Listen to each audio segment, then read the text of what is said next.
Hello, and I welcome you to today's weekly market outlook here for Admiral Markets on Friday, the 29th of March 2019. It's the last day of the week. It's the last trading day of the month, and it's also the last trading day of the first quarter in 2019. And yeah, we want to have a look at how the markets present themselves currently.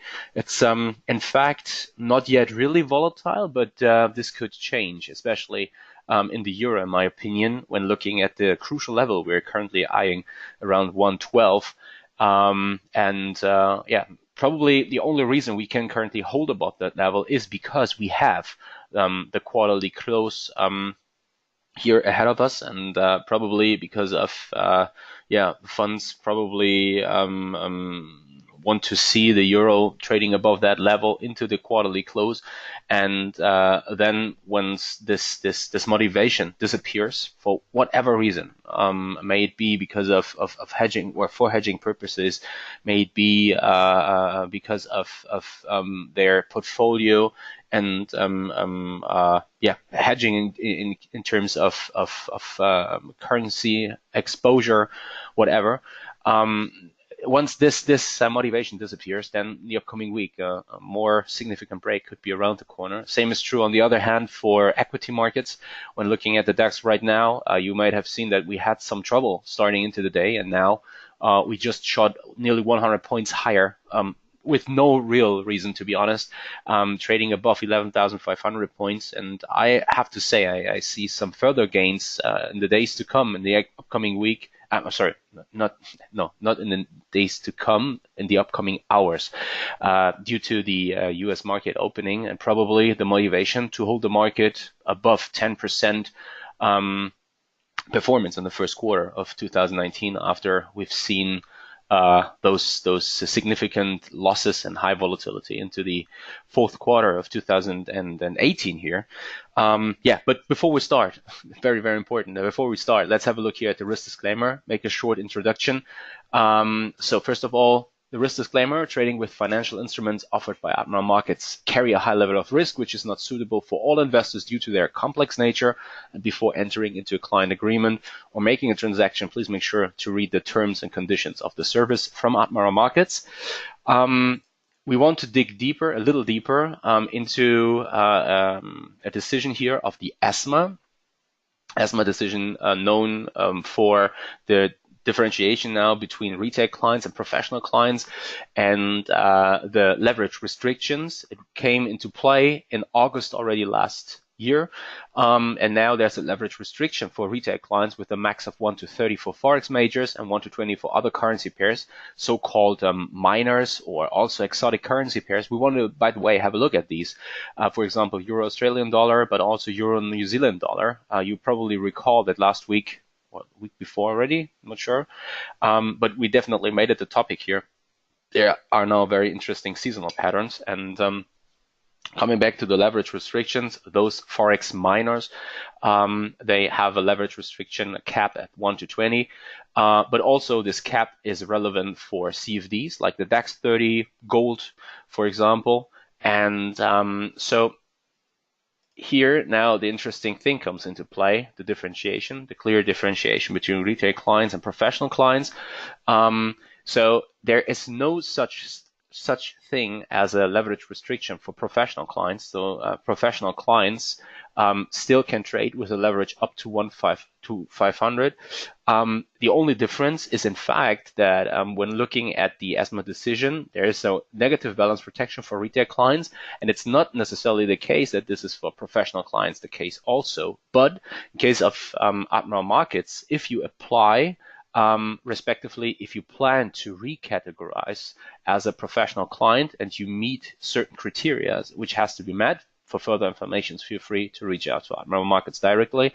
Then there is, in case of Admiral Markets, also negative balance protection up to 50,000 pounds sterling, according to the policy here from Admiral.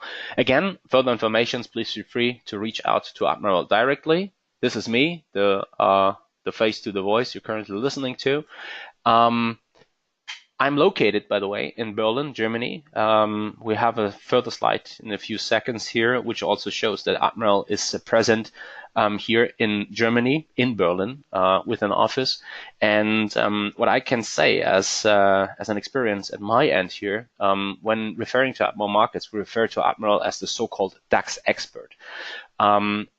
Mainly due to the very, very competitive offering Admiral offers here.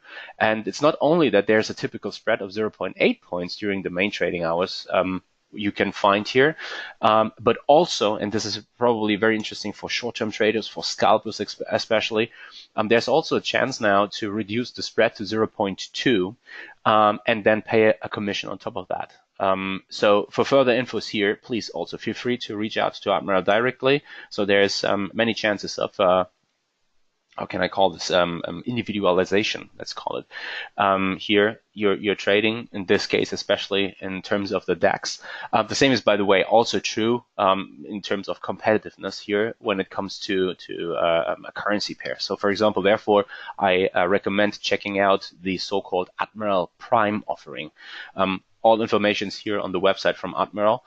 And yeah, as I already said, one world global offers. So Admiral is not only located in Berlin, Germany, but also, for example, in London, is regulated and also authorized here by the FCA, the Financial Conduct Authority, but also, for example, here registered in Australia, regulated in Australia, holding an Australian financial service license, in Chile also. So what this could mean for your trading. Also here, feel free to reach out to Admiral Markets directly. Check out the website for further information on that.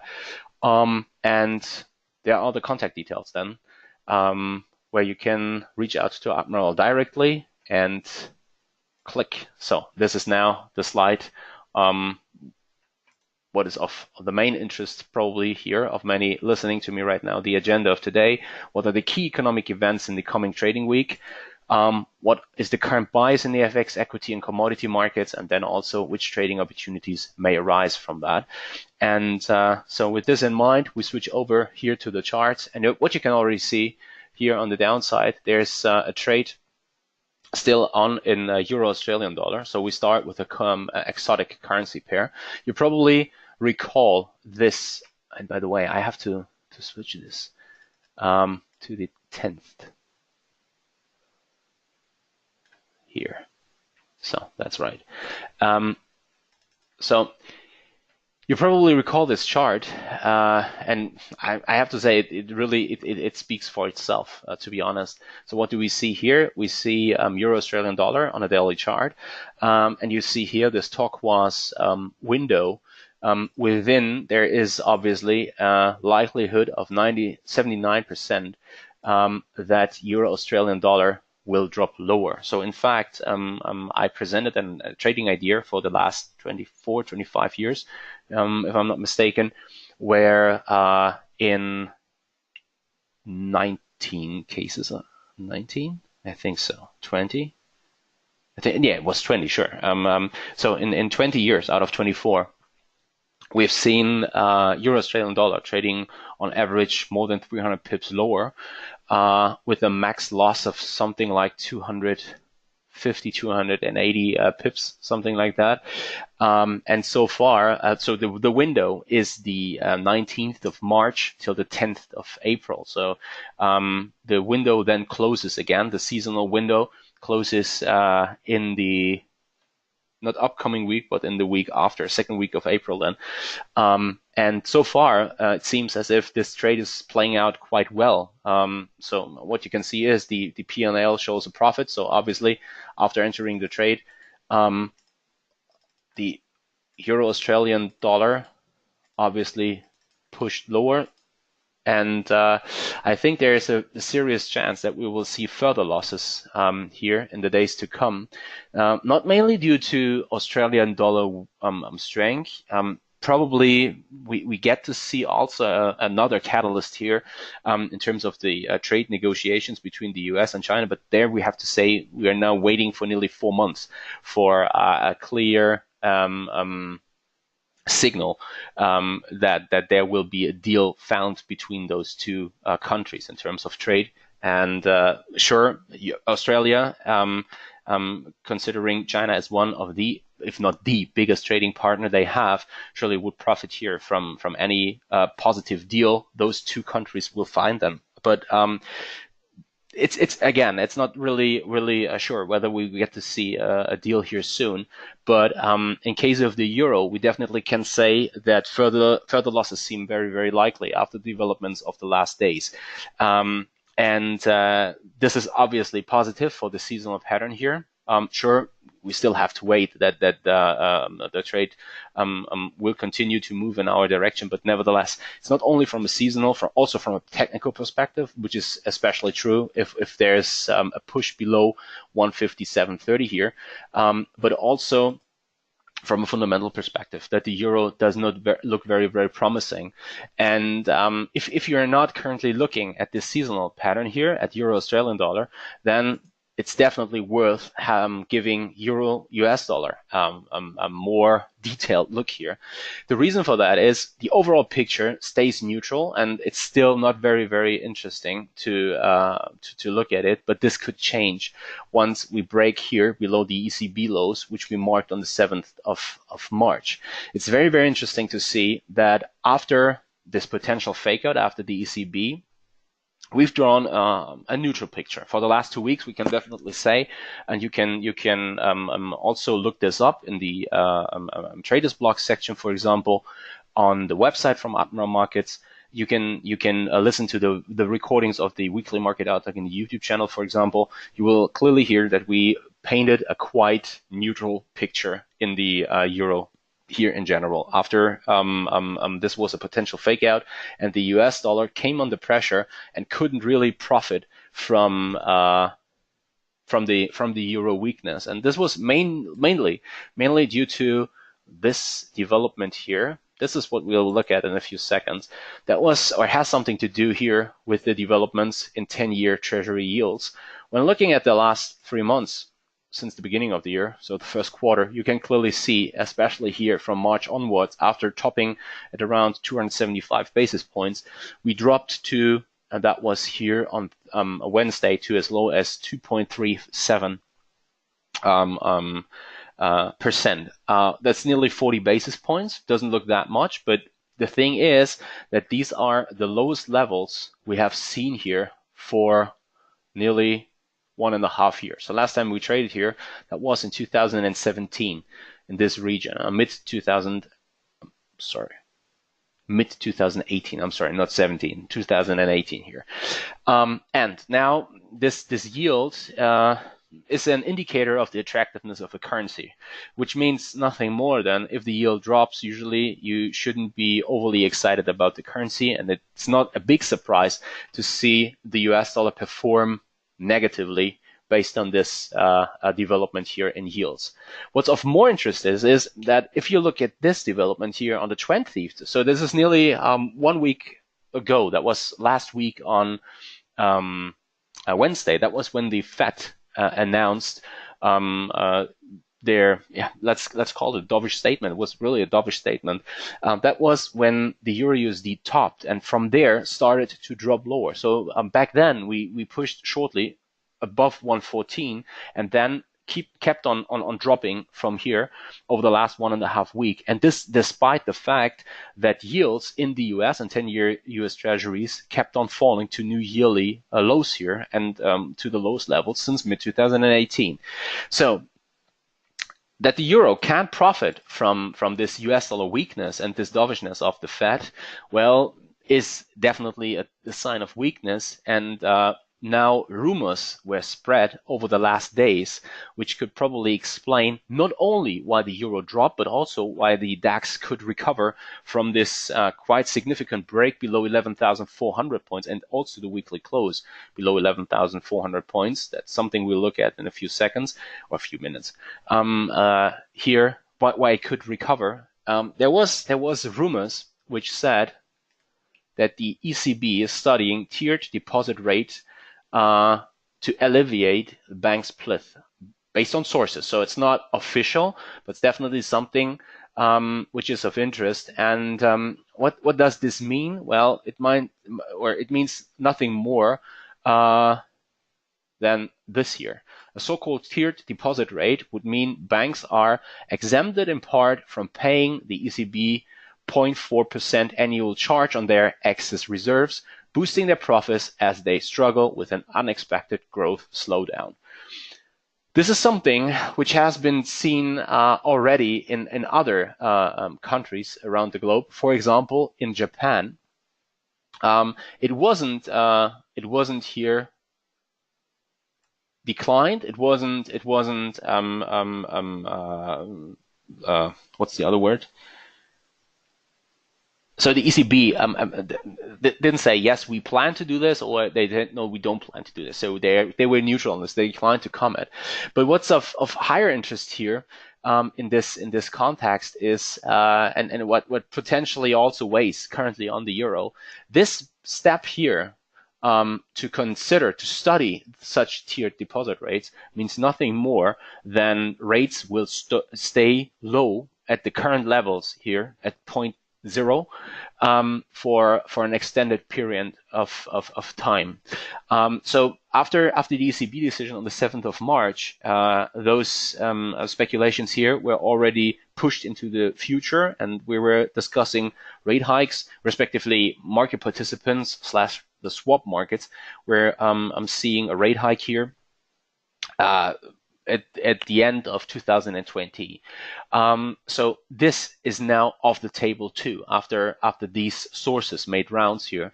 And this is most likely the reason why the euro is currently dropping. And well, when looking at yields, 10-year yields, and when looking at the fact that they somehow seem to have bottomed out right now, at least short term, there's probably a chance that the euro will start a significant attack at this level. And this is especially true, in my opinion, if we get to see better than expected data next week here from the US economic data. So there's several data sets which will be published. I've already prepared here the economic calendar at the website from Admiral Markets. This is what you can find here via analytics and then Forex calendar. And there you can filter it, and you can see it here. You can put in, you can check those boxes here before, and then go for the highest impact in this case. So 3 red dots, and when then apply this filter, this is what you get. And what you can see is Monday, for example, in the US, coming back to the economic docket here, you have the retail sales data, you have the ISM manufacturing, you have durable goods on Tuesday, you have the ISM non-manufacturing, or before that already the ADP employment situation, and then on Friday we have the non-farm payroll. So it's a really packed economic docket next week. And if these data sets surprise on the upside, or show at least numbers which come in as expected, this could further fuel a regressive move in this case in 10-year yields. And if the euro can take on any momentum, and currently really it doesn't look like it has a chance, it has buyers from somewhere, well, with the start into the fourth quarter it's the second quarter of 2019, there's a high chance that there will be a significant break lower here in the Euro USD, which will push us below 112. And now the question surely arises, okay, and where is the potential target? And therefore, what you can do is you can duplicate this range. So what I have here is it's a shape in the rectangle. And then you just look here at this range, and obviously you can see there were some pushes here higher, but I take out 116. I think that was a short-term extension on the upside, which wasn't really sustainable. So the more sustainable level seems to be around 115 here on the upside. Same is true on the downside. And for 112, there was this short stint below that level, but it wasn't sustainable. And then what I just do is I duplicate this range here. There we go. Oh, no. Not sure if this is. Okay, I thought I could easily duplicate it. And usually it should work. Let me just see.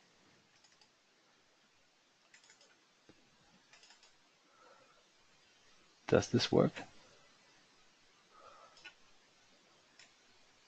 No, No, it doesn't work. Okay, okay. But it's not a problem. So what we will just do is I will just insert a second shape here, and then what you can see is that you come out at around 109. You can just duplicate it, and there you get the target on the downside. So you just use this range here, this rectangle, you duplicate it, and then you put it on the potential breakout level at 112. So if this range is 300 pips on the upside, you duplicate it on the downside, you have from 112 level down to 109. So this is a potential target then. And in combination with the current not the significance, but what we should probably say is last time we traded here, that was in 2017. It was in June, which means nothing more than there is really no buyers out there, in my opinion, on the downside. So a break lower could be quite dynamic and really followed by potential volatility breakout. If this is really, again, if this is a sustainable move or not, that's something we have to definitely wait. But nevertheless, so far, it doesn't look very promising for the euro. And especially in the current environment, and when looking at the price action of the last days, I have to say that all in all, it looks as if there's really no buyer out there. When looking, for example, at the 15-minute chart yesterday, it was really, really difficult to see any buyer for an extended period, to be honest. So this is a 50-minute chart, and let me just see. Yeah, that was yesterday. Yeah, sure. There's sometimes some short stints, but nevertheless, especially into the afternoon, the market kept on dropping lower. Just was steadily offered, and there was no real buying out there, and it's just drifted lower and drifted lower and drifted lower, and that was only on a short pullback in 10-year yields. So which is definitely a sign of euro weakness currently. And again, it wouldn't come as a surprise if the euro would dynamically break on the downside, and if rebounds can't be really seen, but the euro then continues on trading lower, which is especially true if the data sets next week come in better than expected. And let me just take this out, probably delete. Yeah, so that's the picture on the euro USD. What we can also have a look at here is probably euro JPY. Let me just here go into the, so this is the hourly, but we should change this to the daily. It's also very interesting to see the significance of the current region, in my opinion. What you can see here, this is the region around 123.50 to 124. If we are so far, it seems difficult to stabilize here in this region. Or to bounce back, to get to see a sharper bounce, let's put it that way. And that means nothing more than if we drop below this region, further losses down to the flash crash lows here, down to 118.70, seem also very, very likely. So it's very, very dark picture right now for the euro on a broad front. And not only a break below 112 in the euro, USD here is an option, but it's also true for a break lower in the euro JPY in the days to come, which is especially true if there's some kind of risk aversion hitting the market, which could then trigger some unwinding of carry trades financed in JPY, which could also trigger a more significant push on the downside in the euro JPY in this case. That said, by the way, before we have a look here at the DAX and then at the seasonal pattern euro NZD. Well, no, probably makes sense to have the look at the euro NZD first, and then switch over since we are talking about the euro. So you remember the chart which I showed you here, euro Australian dollar. So the trade you can see here, right, as the seasonal trade, which I placed here last week, or no, there was already the week before, and which I presented then 2 weeks ago in the last webinar, if not mistaken. And the same is true here for euro NZD, another seasonal pattern, which is about, or a seasonal window in which we are about to enter here from next week Monday onwards, by the way. So the 1st of April till the 10th of April, so ending at the same day at Euro Australian dollar pattern. There we have a 75% chance that the Euro New Zealand dollar will see another leg lower and continue with this sequence here of falling highs and falling lows.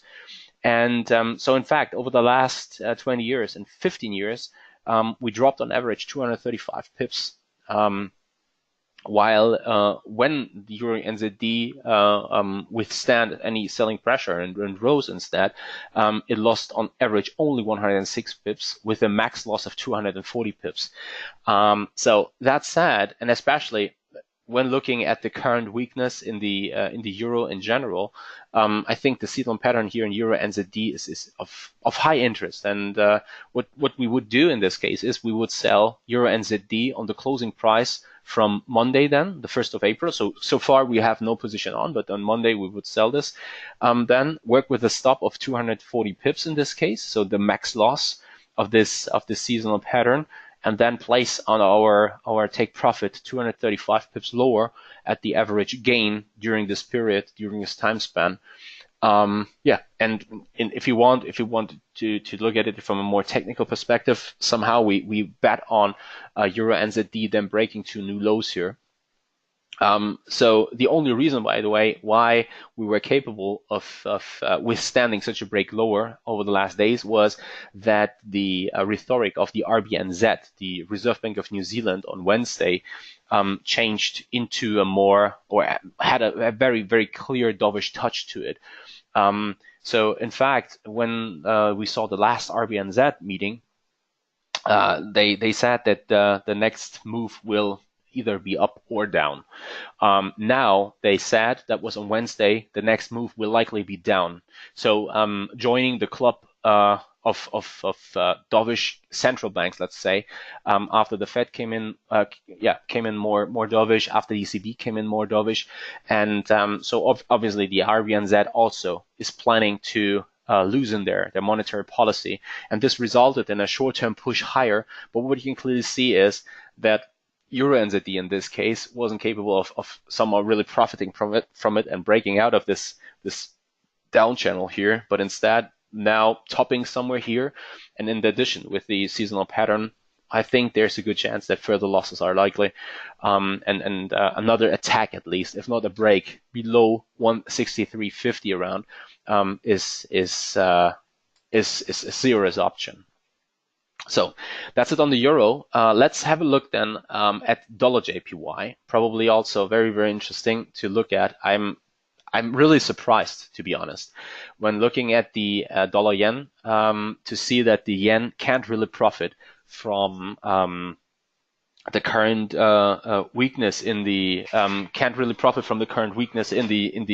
US dollar, respectively, in the push lower, especially. It's probably the push lower in 10-year yields here.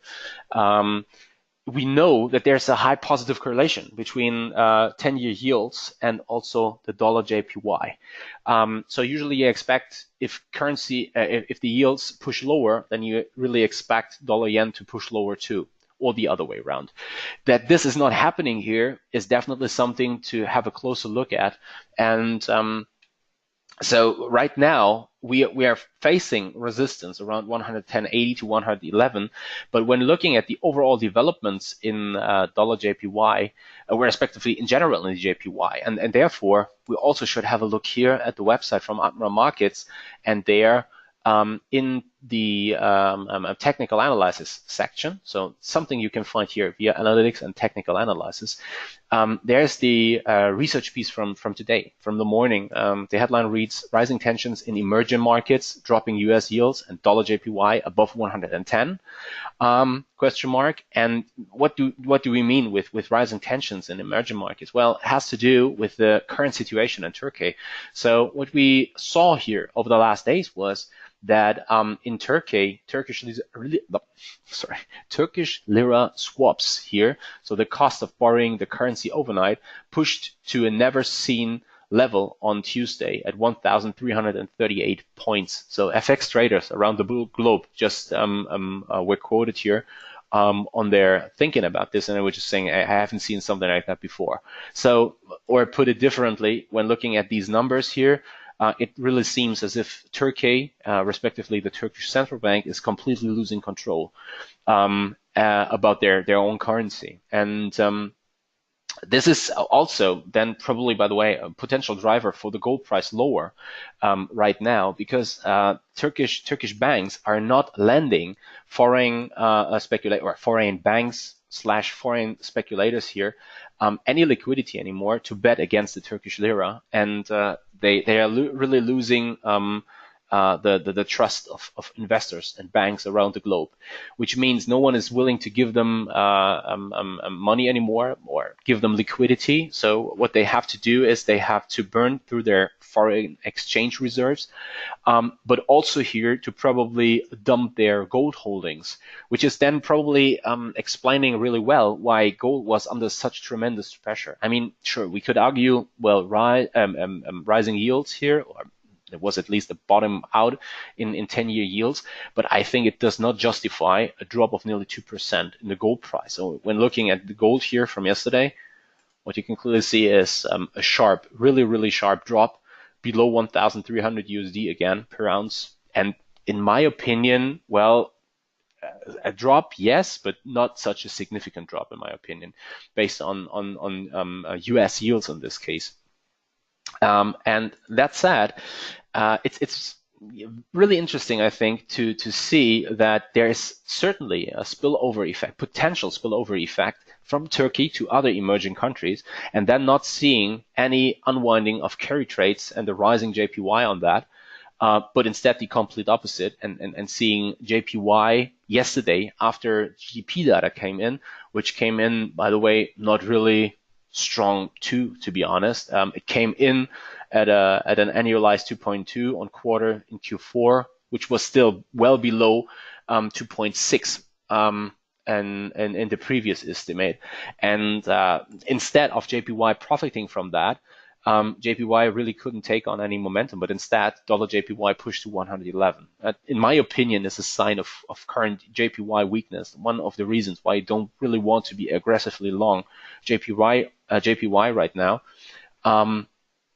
But nevertheless, on the other hand, we have to say, if there is a reaction, a delayed reaction, then it could be even stronger. And there's a good chance then that dollar JPY will probably see a significant pullback here from 110, 80, 111. Even though I have to say, I think chances are higher that dollar JPY will reconquer 111 and go for another retest of 112, 112.10, 112.20, especially if the upcoming economic data from the US next week comes in better than expected.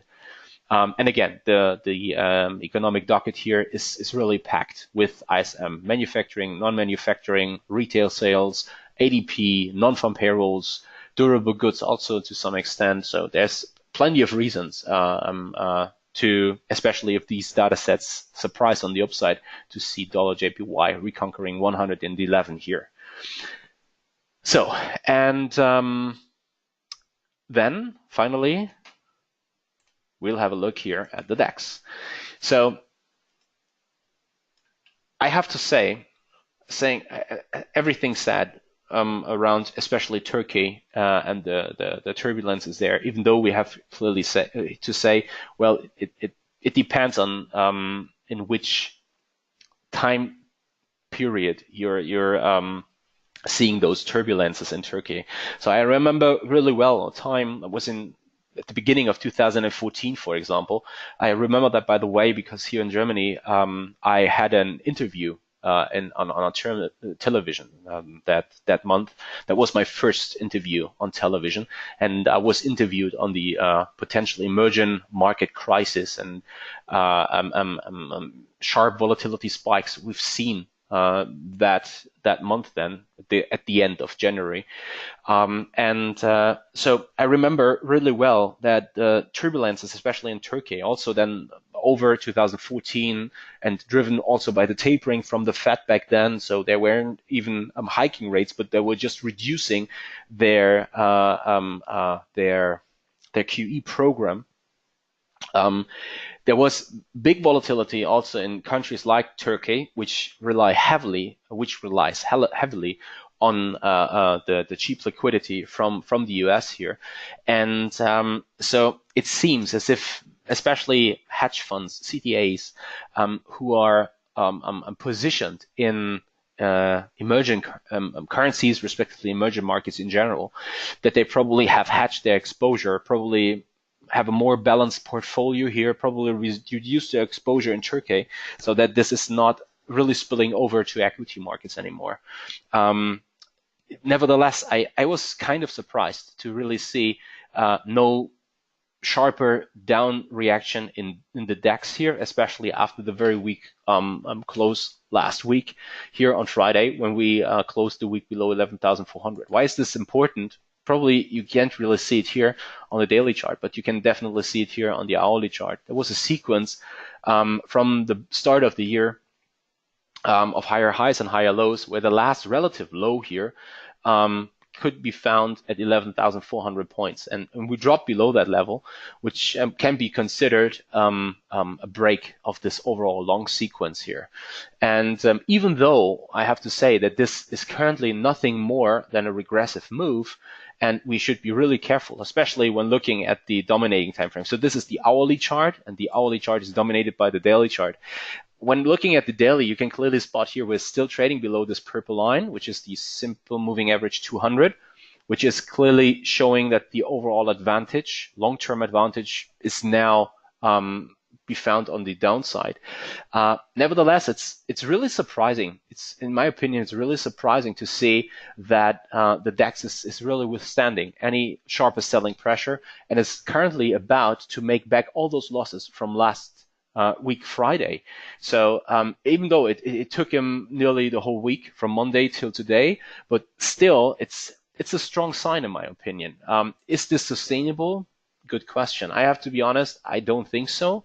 I think the main reason for that can probably be found in especially US equity markets, which are currently trying to finish the first quarter in 2019 after the sharp drop here. So this is, by the way, the whole performance of Q4 2018. So starting from 26,800 nearly, that was the all-time highs, and then going as low as 21,600. So we nearly lost 5,000 points here within 3 months. And so we're now nearly made it all back. And I could really imagine that there's a high interest among market participants, and also from a political perspective, probably, to hold the market at least at these levels here into the quarterly close. And this now, if we zoom here in the microcosmos and looking at it from today's perspective, I think we have a good chance that probably the Dow Jones will make at least an attempt to close the first quarter above 26,000, which is still another 150 points to go on the upside, which means nothing more than we shouldn't really expect sharper pressure on the downside in the DAX into the weekly close. Nevertheless, I also have to say that next week, I'm not really confident if the euro can, the DAX can really start a serious attempt to reconquer the SMA 200 back, which is especially true in my opinion when looking at US equity markets and seeing this extended overall mode. Even though I have to say, on the other hand, with the weak euro, chances are good that we can probably at least stabilize at the current region. So the crucial level on the downside will be around here, the lows from this week, 11,300 around. If we drop below this level, further losses down to 11,000 become very, very likely. On the other hand, if we can make it back above the SMA 200, well, then there's plenty of room on the upside, and a sharp stint back above 12,000 points becomes definitely an option, but highly depending on what the U.S. equity markets will deliver. If we really can't walk through on the upside and make it straight to the all-time highs, but start to stabilize, I wouldn't really bet on the DAX significantly making it back above 12,000 points. So we should definitely be really careful of too much optimism, at least as long as we trade below this purple line, below the SMA 200 here. And that's it. That's it from my end. I hope you enjoyed this webinar. I have a look here in the question box, but so far no questions came in. If you have any, feel free to type them into the chat box. And if not, I just end the webinar here and wish you happy trading. Have a nice weekend. Enjoy yourself, and talk to you again then next week on Friday, again at 1 p.m. German time, which means then 11 a.m. GMT. So due to how we call this, daylight saving time or something, I think is the exact explanation of that. Let me just see. It's the mailbox here. But that was already 3 weeks ago. Okay, yeah. Nevertheless, so there will be the daylight saving times in Germany here too. So this means then 1 p.m. German time is 11 a.m. GMT next week. But nevertheless, I'll be here and definitely look forward to it. So have a nice weekend. Happy trading. Watch your stops. Talk to you again next week. I look forward to it. See you and bye-bye.